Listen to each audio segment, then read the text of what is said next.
90 రోజుల కోర్సు పూర్తి చేస్తే చాలు 100% ప్లేస్మెంట్ సపోర్ట్ తో సాఫ్ట్వేర్ జాబ్ మీ సొంతం. వెంటనే కోడ్ జ్ఞాన్ డెస్టినేషన్ ని సంప్రదించండి. నమస్కారం ప్రియా చౌదరి గారు. నమస్తే అమ్మా. ఒకప్పుడు ఆడపిల్లల పెళ్లి వయసు ఇది అని చెప్పేసి ఒక నిర్ధారణ చేసింది గవర్నమెంట్. ఇప్పుడు ఏంటంటే ఆ వయసు ఎవరి అభిప్రాయం వాళ్ళది, ఎవరి జీవితం వాళ్ళది అనుకోండి. బట్ ఆన్ యావరేజ్ చూసుకుంటే ఆడపిల్లకి ఏ ఏజ్లో పెళ్లి చేస్తే మంచిదంటారు? మంచి క్వశ్చన్ వేసావు. ఎందుకంటే ఈ మధ్య కాలంలో కొన్ని పెళ్ళిళ్ళకి అటెండ్ అవుతున్నాను, అలాగే పెళ్ళిళ్ళు కాని వాళ్ళని చూస్తున్నాను, పెళ్ళైన వాళ్ళందరినీ చూస్తుంటే కొన్ని కేసులేమో ఏదో పాట గుర్తొస్తూ ఉంటుంది అనమాట. తొందరపడి ఒక కోయిల ముందే కూర్చుంది అన్నట్టుగా 15 ఏళ్ళకో 16 ఏళ్ళకో లవ్ చేసి 18 ఏళ్ళకే పెళ్ళిళ్ళు చేసేసుకుని ఇంట్లో నుంచి బయటకు వచ్చి బాధలు, కష్టాలు, శారీరకంగా, మానసికంగా, ఆర్థికంగా పడేవాళ్ళు కొంతమంది ఉంటే, కొంతమంది ఏమో 25 ఏళ్ళు వచ్చిన తర్వాత కరెక్ట్ ఏజ్లో చేసుకుని ఒక మెచ్యూరిటీ వచ్చిన తర్వాత లైఫ్లో సెటిల్ అయిన వాళ్ళు కొంతమంది ఉంటే, కొంతమంది 30 ఏళ్ళు వచ్చిన తర్వాత తనకంటే ఎక్కువ స్థాయిలో ఉన్న వ్యక్తిని చేసుకోవడానికేమో other side of the coin కనిపిస్తూ ఉంటుంది. వాడు అంతే అదో తనకంటే తక్కువ వాడిని చేసుకుందాము అని అంటే మనసు అంగీకరించదు. ఇంకా ఆలోచించుకుంటూ ఆ వయసు నుంచి ఇంకా ఆలోచనలో పడిపోయి ఎక్కడ ఏ నిర్ణయం తీసుకోవాలో అర్థం కాక ఏదో ఒకటన్నా తీసేసుకోవడం, లేకపోతే ఏ నిర్ణయం తీసుకోలేక సందిగ్ధావస్థతోటి మా లాంటి వాళ్ళని కన్సల్ట్ చేయటం. ఇవన్నీ చూసిన తర్వాత నాకు అనిపించింది ఏంటి అని అంటే, ఆడపిల్లలకి అసలు కరెక్ట్ ఏజ్ ఏంటి అనేది వాళ్ళకి ఫస్ట్ తెలియజేయాలి అని అయితే మాత్రం అనిపించింది నాకు. కరెక్ట్ ఏజ్ ఏంటంటే Nagaraju 21 to 24 years. 21 to 24 years. 24 years ఎందుకు అని మీరు అడగచ్చు. పెళ్ళి అయిన తర్వాత ఒక ఆడపిల్లకి శారీరకంగా పరిపక్వత ఉండాలి, మానసికంగా పరిపక్వత ఉండాలి. ఒకప్పుడు వివాహము ఎప్పుడు జరిగేది? 7 సంవత్సరాలప్పుడో 5 సంవత్సరాలప్పుడో బాల్య వివాహాలు జరిగాయి. దాంతో ఏమయ్యేది, వాళ్ళు మెచ్యూరిటీ 14 years మెచ్యూరిటీ అవ్వగానే వాళ్ళు సంసార జీవితం స్టార్ట్ చేసేసేం. కానీ 15 సంవత్సరాల నుంచి కంటా ఉంటే సంవత్సరానికి ఒక పిల్లల్ని కంటూ ఎందుకంటే అప్పుడు బర్త్ కంట్రోల్ లేదు. ఓకే, ఇలా కనుక్కుంటూ పోయేసరికి వాళ్ళు చాలా శారీరకంగా ఇప్పట్లాగా అప్పుడు పనోళ్ళు చిటికేస్తే పనోళ్ళు వచ్చేవాళ్ళు కాదు, ఇన్ని డబ్బులు ఉండేవి కాదు, ఇంత ఆర్థిక స్వేచ్ఛ ఉండేది కాదు ఆడదానికి.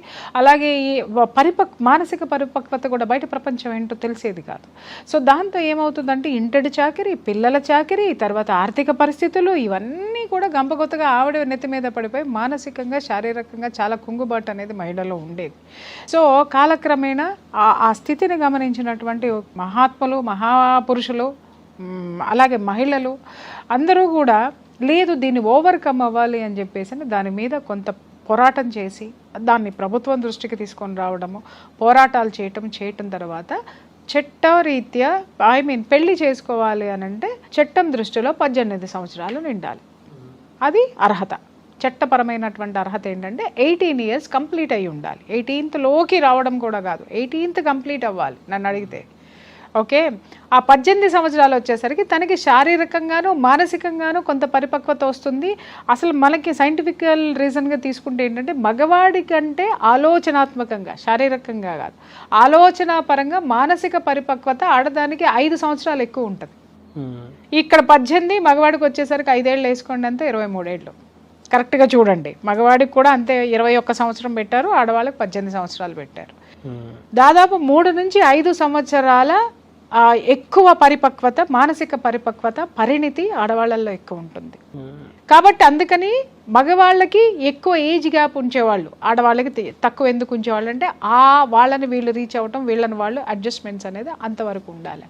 తర్వాత రాను రాను యువతికి స్వేచ్ఛ వచ్చింది, చదువుకునేటటువంటి విద్యా అవకాశాలు పెరిగినాయి, ఉద్యోగ అవకాశాలు పెరిగినాయి, ఆర్థికపరమైనటువంటి వెసులుబాటు వచ్చింది. సంపాదన మార్గంలోకి అడుగుపెట్టిన తర్వాత ఆడపిల్లలు తమ కోరుకున్నటువంటి చదువుని కంప్లీట్ చేయాలి అని అంటే అట్లీస్ట్ 20 years నుంచి 24 years వరకు పడుతుంది. ఆ టైం పడుతుంది. 23 years వేసుకోండి, యావరేజ్ 23 years వేసుకోండి, 23 సంవత్సరాలు అంటే ఏంటి, ఒక ప్రొఫెషనల్గా తయారవ్వడానికి. ఒక ప్రొఫెషనల్ అంటే మెడికల్ తీసుకోండి, లా తీసుకోండి, సాఫ్ట్వేర్ తీసుకోండి, ఏదైనా కానీ తను ఎడ్యుకేషన్ ఫినిష్ చేసి, పీజీ కంప్లీట్ చేసి, ఒక ఉద్యోగం అంటే తనకి సరిపడా సంపాదించుకొని ఒక మంచి చోట ప్లేస్మెంట్ని తెచ్చుకునేటటువంటి అవకాశం వచ్చేటటువంటి వయసు 23 చాలు నాగరాజు. ఇంకంతటితోటి అప్పుడు నీ వ్యక్తిగత జీవితాన్ని ప్రారంభించాలి, సోషల్ లైఫ్ ప్రారంభించాలి. ఇక్కడ మనం సోషల్ లైఫ్ అంటే ఏమనుకుంటామంటే నలుగురిలో తిరగడము, కార్లు కొనుక్కోవడము, అలాగే పబ్బులకు వెళ్ళడము, లేకపోతే ఫ్రెండ్స్తో ఎంజాయ్ చేయటము, లేదా నా జీవితాన్ని నా ఇష్టం వచ్చినట్టుగా నేను ఎంజాయ్ చేయటము, లేకపోతే ఇంకా ఇలాంటి సోషల్ యాక్టివిటీస్లో యాక్టివ్గా ఉండడము, ఇది సోషల్ లైఫ్ అనుకుంటారు. నిజంగానే నేను అనేది అదే నాగరాజు. సోషల్ లైఫ్ అంటే ఏంటనుకుంటున్నారంటే సమాజంతో బతకడం అనేది సోషల్ లైఫ్ అనుకుంటున్నారు. అరే సమాజంతో అనుసంధానమై సమాజంలో నువ్వు ఒక ఫ్యామిలీని ఏర్పాటు చేసుకోవడం అనేది సోషల్ లైఫ్ స్టార్ట్ చేయడం. అప్పుడే నీకు సమాజంతో అనుసంధానం ఏర్పడుతుంది. ఎందుకంటే ఒక కుటుంబం, ఆ కుటుంబానికి పక్కవాడు అవసరం ఏంటి, ఆ కుటుంబం ఉన్నతంగా ఎదగడానికి నీ సమాజంలో ఏ విధమైనటువంటి గౌరవాన్ని నువ్వు తెచ్చుకోవాలి, నువ్వు ఉన్నతంగా ఎదగడానికి నీ చుట్టూ ఉన్నటువంటి పరిస్థితులు నీకు అనుకూలంగా ఎలా మార్చుకోవాలి అని అంటే నువ్వు ఒక గృహిణిగానో ఒక గృహస్థుగానో నువ్వు అడుగు పెడితేనే సమాజం నీకు అర్థమవుతుంది. అర్థమైందా? అది లేకుండా సంవత్సరాలు నువ్వు కెరీర్లో ఎన్ని కార్లు కొంటే, ఎంత ప్యాకేజ్ తీసుకుంటే, ఎన్ని అంతస్తులు నిర్మిస్తే, ఏమి నిర్మించినా సమాజానితో నువ్వు ఎప్పుడు అనుసంధానం కాలేవు. ఎందుకు అనంటే నిన్ను ఒక ముత్తైదువుగా పిలిచి ఒక పెళ్లి మాటలు మాట్లాడాలి అనుకుంటే నీకు పెళ్లి కాని పిల్ల కిందే నిన్ను చూస్తారు. లేదు ఒక ఇంట్లో ఏదైనా సమస్య వచ్చింది అని అంటే నువ్వు 30 ఏళ్ళు వచ్చినా 35 ఏళ్ళు వచ్చినా నువ్వు గృహస్థువు కాకుండా నువ్వు బ్యాచిలర్గానే ఉన్నావు కాబట్టి ఇంట్లో ఏదైనా సమస్య వచ్చినా, సమాజంలో ఏదైనా సమస్య వచ్చినా నిన్ను కన్సిడర్ చేయరు. ఎందుకంటే నువ్వు ఇంకా జీవితంలోకి అడుగు పెట్టలేదు కాబట్టి నీకు పరిణితి రాదనే అనుకుంటారు. అదే నువ్వు 22 23 ఏళ్ళకి పెళ్లి చేసుకున్నా కూడా నేను ఒక పెద్ద మనిషి కింద ఎందుకు చూస్తారు అని అంటే నీకు సమాజంతో నువ్వు అనుసంధానం అయ్యావు కాబట్టి, సమాజాన్ని నువ్వు పరిగణలోకి తీసుకుంటున్నావు కాబట్టి, సిచ్యువేషన్స్ని నిన్ను కూడా సమాజం పరిగణలోకి తీసుకుని పక్క వాళ్ళకి గొడవ వచ్చినా కూడా నీకు చెప్పేటటువంటి అర్హత ఉంటుంది. అదే నీకు 20-30 ఏళ్ళు రానివ్వండి, మొగుడు పిల్లలు తగవాడుకుంటే నువ్వు పోయా అంటే నీకేం తెలుసురా, మూసుకొని పక్కకి వెళ్ళంటారు. ఇంకంతే. ఓకే, అలాగే నీ ఇంట్లో నీ చెల్లిది కాపురమో, అక్క కాపురమో, తమ్ముడు కాపురమో, అన్న కాపురమో ఏదన్నా ఉంది, నువ్వు పోయి అదేంట్రా అన్నయ్యానో, అదేంటమ్మా ఆడపిల్లవి ఆ మాత్రం అట్లా నోరు బారేసుకుంటున్నావు మగాళ్ళ మీద అంటే నీకేం తెలుసు, 30 ఏళ్ళు వచ్చినా నీకు పెళ్లి కాలేదు, నువ్వు నాకు చెప్తావా అంటారు. అంతే. ఎందుకంటే వీళ్ళు సమాజంతో అనుసంధానం అవ్వలేరు. వీళ్ళు ఎదిగేదంతా ఆర్థికంగా ఎదుగుతారు, వీళ్ళు ఎదిగేదంతా కెరీర్లో ఎదుగుతారు తప్ప సమాజంలో ఎదగరు. సమాజంలో ఎదుగుదల ఏంటి అనంటే నీ కుటుంబము, నీ పిల్లలు, నీ స్థితిగతులు, నీ యొక్క దాన్ని ఏమంటారు, నీ అన్నదమ్ములతోటి నీకు ఉండేటటువంటి బంధాలు, బంధుత్వాలు, బాంధవ్యాలు. తర్వాత దాన్ని సమాజంలో నీ కుటుంబాన్ని నువ్వు ఎలా ప్రొజెక్ట్ చేసుకుంటున్నావు, నీ కుటుంబం నిన్ను ఎలా రిసీవ్ చేసుకుంటుంది, కుటుంబంలో ఉండి నువ్వు సాధించినటువంటి ఘనత ఏంటి, దీన్నే ఎంత కుటుంబంలో లేనివాడు కూడా కుటుంబంలో ఉన్నవాడినే ఆదర్శంగా తీసుకుంటాడు తప్ప పోరంబోకులు నిన్ను సంవత్సరాల తరబడి బ్యాచిలర్గా ఉండేటటువంటి వాళ్ళని ఎవరిని తీసుకోరు నాగరాజు. ఇది సమాజంతో అనుసంధానమై బ్రతకటం అంటే, సమాజంలో బ్రతకటం అంటే. ఇప్పుడు మీరు అన్నారు, ఇప్పుడు ఏమవుతుంది అని అంటే 21 ఇయర్స్ నుంచి 23 ఇయర్సే మగపిల్లలు అనుకోండి, 25 ఇయర్స్ మగపిల్లలు 25 ఏళ్ళు, ఆడపిల్ల 23 సంవత్సరాల లోపు మ్యారేజ్ కనుక చేసుకోవడం వల్ల ఏమవుతుందంటే వీళ్ళ ఇద్దరి మధ్య బాండింగ్ అనేది ఏర్పడుతుంది. ఎందుకంటే ఈ అమ్మ ఎక్కువ ప్రపంచాన్ని చూసే అవకాశం ఉండదు, ఆ అయ్య ఎక్కువ మంది ఆడపిల్లలను చూసే అవకాశం ఉండదు. కాబట్టి ఓకే, అర్థమైందా నేనేం చెప్తున్నాను? ఇప్పుడు పరిస్థితులకు అనుగుణంగా చెప్తున్నా.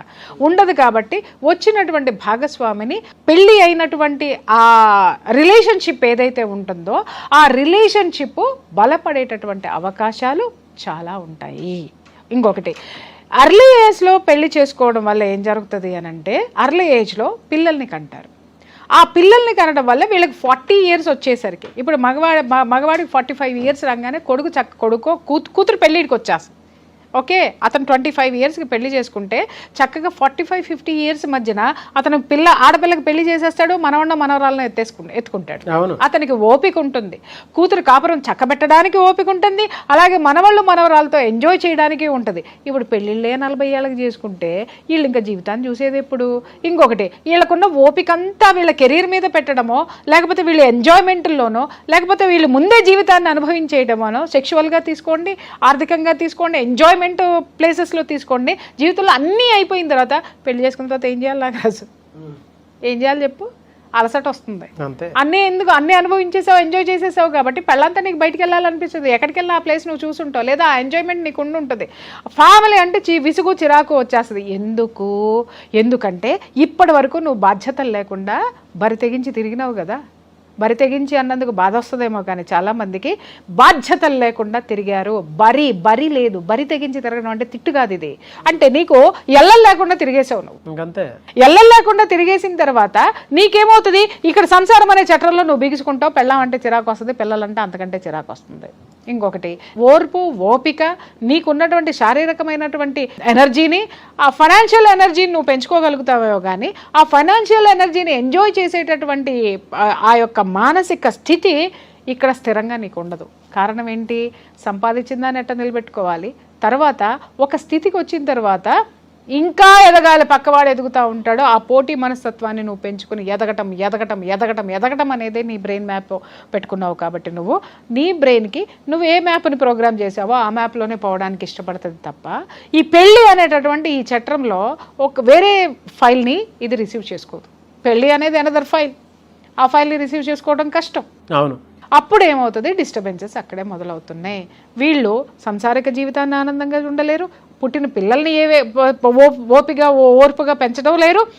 ఇంకా చెప్పాలంటే వాళ్ళ పిల్లల వయసుకు వచ్చేసరికి వాళ్ళ చాలా మందిలో నేను చూస్తున్నాను కదా, ఎందుకు గాలికి వదిలేస్తున్నారు, ప్రేమించామనన్న ఎందుకు పెళ్ళిళ్ళు చేసేస్తున్నారంటే వాళ్ళకి కూర్చోబెట్టి నచ్చ చెప్పే ఓర్పు, ఓపిక, సమర్థత వీళ్ళకి లేవు. అవును. కారణం ఏంటంటే వీళ్ళు కూడా పరుగులు పెట్టారు. వీళ్ళు కూడా ఆస్తుల కోసమో లేకపోతే వీళ్ళ కెరీర్ కోసమో వీళ్ళ దీనికోసమో పరుగులు పెట్టారు. అందుకే ఎవరిలోనూ ఓర్పు ఓపిగా ఉండట్లేదు నాగరాజు గారు. కాబట్టి ఎవరి జీవితాలను వాళ్ళకు వదిలేయడం వల్ల ఏమవుతుంది అంటే వీళ్ళు వదిలేశారు, వాళ్ళకి అవగాహన లేకుండా చేసుకుంటున్నారు.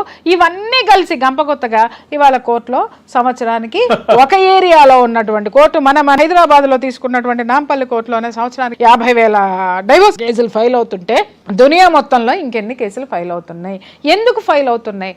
సరైన టైంలో సరైనటువంటి నిర్ణయాలు తీసుకోకపోవటం వల్ల, అలాగే సరైనటువంటి తిండి తినకపోవడం వల్ల, సరైనటువంటి జీవన విధానంలో వీళ్ళు లేకపోవడం వల్ల నేల విడిచి సాము చేస్తున్నారు. డబ్బు సంపాదించిన తర్వాత పెళ్ళి, తర్వాత డబ్బు సంపాదించిన తర్వాత ఈ పెళ్ళి అనేటటువంటిది చేసుకోవడానికి ఏమవుతుందనంటే అక్కడికి అన్నీ అయిపోతాయి. అన్నీ అయిపోయిన తర్వాత దీంట్లో రుచి ఏముంటుంది నీకు? డబ్బు సంపాదన అనేటటువంటి మార్గంలో నువ్వు పడిన తర్వాత ఇది నీకు ఒక బంధం కింద ఉంటుంది, బంధకం కింద ఉంటుంది. దాన్ని నువ్వు భరించడం అనేది గుదిబండ అంటారు. ఆ గుదిబండను మోయడానికి నువ్వు ఇష్టపడవు, బాధ్యతలు తీసుకోవడానికి ఇష్టపడవు. ఇవే కంప్లైంట్లు వస్తాయి నా దగ్గరికి. మేడం నేను బయట నుంచి పనంతా చేసుకుంటాను, ఆఫీస్ పనంతా చేస్తాను, ఇంటికి వచ్చేసరికి పిల్లల్ని పట్టుకోడండి, మరి నేను కష్టపడుతున్నాను కదండి అని ఈ పిల్ల అంటది. వాడేమంటాడు అనంటే అదేంటి మేడం, పిల్లలు ఉన్నారు కదా, నేను చాలా తనకంటే నేను ఎక్కువ క్యాడర్లో ఉన్నానో లేకపోతే నేను కష్టపడుతున్నాను, నాకు బోల్డన్ని ఉన్నాయి, నాకెవడు చెప్పాలా అని వీడు అంటాడు. అసలు వీళ్ళు పెళ్ళి ఎందుకు చేసుకున్నారు? అసలు వీళ్ళకి ఏమన్నా అవగాహన ఉందా? ఎప్పుడు అవగాహన వస్తుందంటే నాగరాజు గారు, ఈ పసితత్వం ఉంటుంది చూసారా, పువ్వు విరిసినప్పుడు ఉండేటటువంటి ఆ తాజాదనము 3 రోజులు పోయిన తర్వాత ఉంటుందా? 10 రోజుల లైఫ్ టైం ఉన్న పువ్వు అది విరియగానే ఉన్నటువంటి ముగ్ధ మనోహరము, ఆ తేజస్సు, ఆ తాజాదనము 4 రోజుల తర్వాత ఉంటుందా? ఉండదు. ఎందుకు ఉండదో? ఎందుకుంటదండి, వాతావరణం మారిపోతుంది, లోపల దాని స్పాన్ ఆఫ్ లైఫ్ తగ్గిపోతుంది కదా, చాలా ఎండిపోతారు. అది గుర్తు పెట్టుకోండి. 30 ఏళ్ళకి 40 ఏళ్ళకి పెళ్లిళ్ళు చేసుకుంటే మీ ఎనర్జీ లెవెల్స్ తగ్గిపోతూ వస్తున్నాయి. ఆ తగ్గిపోతూ రావడం వల్ల శరీరంలో బలం లేదు, మనసులో ప్రశాంతత లేదు. ఎందుకంటే అనవసరమైనటువంటివన్నీ ప్రోగ్రామింగ్ చేసేస్తాం ఈ మైండ్ లో, అర్థమైనవన్నీ. సో నీ మ్యారేజ్ అనేటటువంటి మాధుర్యాన్ని చేర్చేటటువంటి ప్లేస్ నీ బ్రెయిన్ లో లేదు, దాన్ని అక్కుర చేర్చుకునేటటువంటి శక్తి నీ ఒంట్లో లేదు, ఒంట్లోనూ లేదు, బ్రెయిన్ లోనూ లేదు. ఇంక ఇంట్లోకి ఎక్కడి నుంచి వస్తుంది ఆ మానసిక ప్రశాంతత, ఆనందము, సంతృప్తి? కాబట్టి ఈ టైం 21 years to 23 years ఆడపిల్లలకి, 21 years to 25 years మగపిల్లలకి correct time to get marriage. ఒకళ్ళనొకళ్ళు అర్థం చేసుకోవడానికి, కొత్తగా జీవితాన్ని రచించుకోవడానికి, ఓపికతో సంసారం చేయడానికి, ఓర్పుతో అన్నీ రిసీవ్ చేసుకుంటానికి అన్నీ ఆ వయసు తగినటువంటి అర్హతను కలిగి ఉంటుంది మానసికంగా, శారీరకంగా. Thank you so much Priya Chaudhary గారు. Thank you.